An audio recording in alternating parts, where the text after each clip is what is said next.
je poursuis ma série d'entretiens, si je puis dire, avec vous, auditeurs invisibles pour moi, spectateurs invisibles, sur la musique anglaise.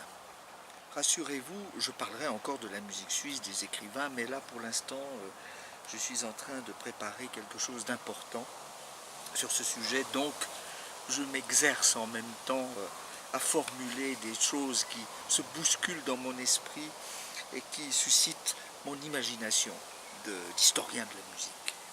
La dernière fois, je vous ai parlé du mot tune et de l'importance qu'il revêt dans la musique anglaise, et j'avais omis d'évoquer ce livre passionnant intitulé précisément Tune, rédigé et publié en 1962 par la fille de l'un des grands compositeurs anglais, Gustav Holst, surtout connu pour ses fameuses planètes, mais qui a écrit beaucoup d'autres partitions intéressantes, qui était l'un des meilleurs amis de Ray Vaughan Williams, que j'évoquerai tout à l'heure.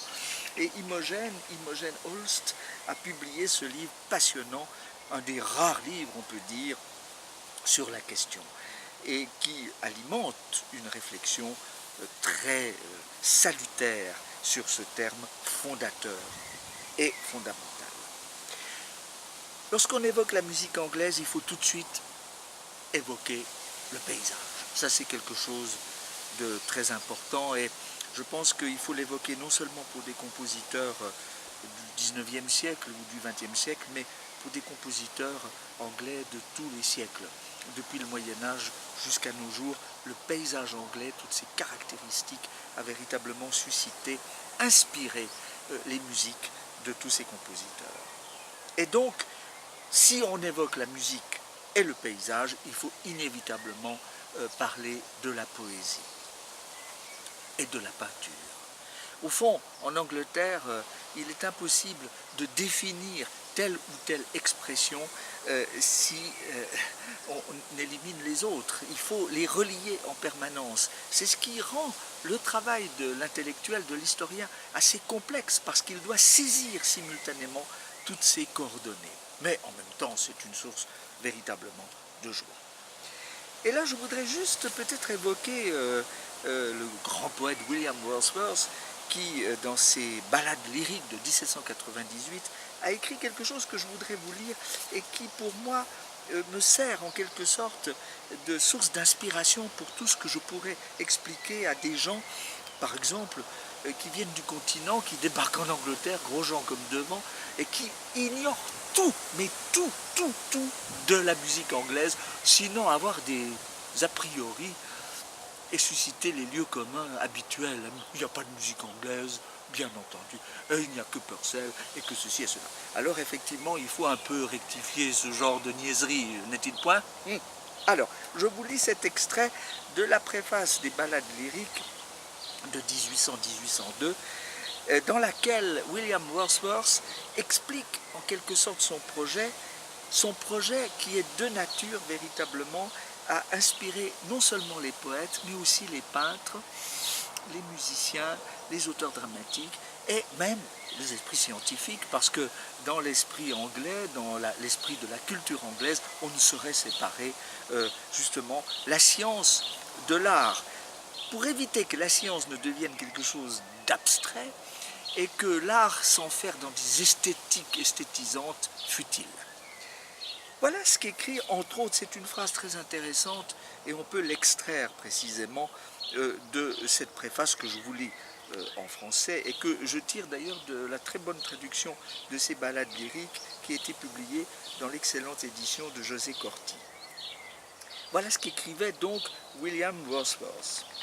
Plusieurs de mes amis souhaitent vivement le succès de ces poèmes, convaincus que si les principes selon lesquels ils furent composés étaient effectivement mis en œuvre, alors naîtrait un type de poésie tout à fait propre à affecter durablement l'humanité et d'une importance non négligeable par la multiplicité et la nature de ses rapports moraux. Merci, Mr. Wordsworth, parce que on pourrait aussi dire alors naîtrait un type de musique, etc., etc. C'est tout à fait caractéristique d'une pensée anglaise, comme l'a très bien vu le philosophe américain Emerson dans son très beau livre English Trades, dans lequel il montre justement la caractéristique de ce peuple anglais et de ses motivations profondes.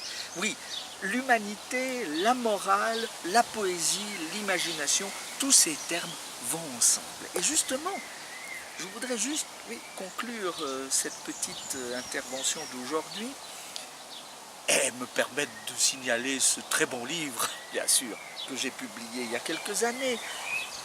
Je l'ai consacré non seulement à Vaughan Williams, qui est un des plus grands maîtres de toute l'histoire de la musique occidentale, mais que j'avais mis en relation avec deux autres grandes figures de cette même musique, le tchèque Leoš Janáček et le finlandais Sibelius, tous les trois étant reliés à leur propre source folklorique.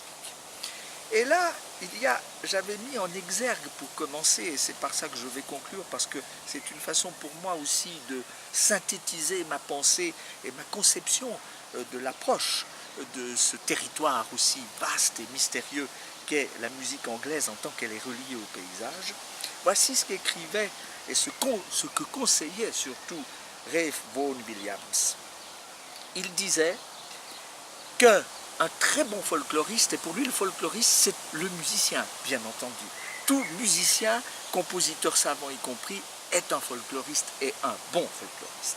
Le bon folkloriste exige d'être exact scientifiquement, d'être artistiquement imaginatif et humainement très sympathique, c'est-à-dire chaleureux. À bon entendeur, salut. Bye bye.